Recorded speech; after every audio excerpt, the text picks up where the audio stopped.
everyone, my name is Joy, licensed nail technician, and I want to show you all how to use a foot wand during your pedicure.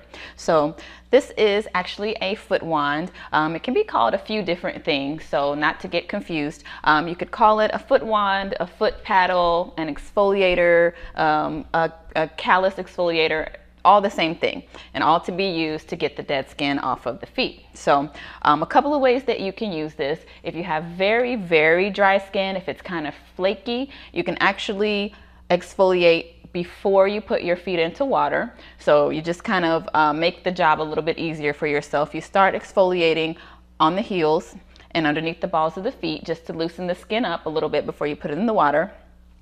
If your feet are, of average skin texture and you don't have a lot of dryness going on, after you soak your feet and after you've used your scrub, then you can go back in with this and just kind of smooth things out. So you want to go, you can actually do a back and forth motion.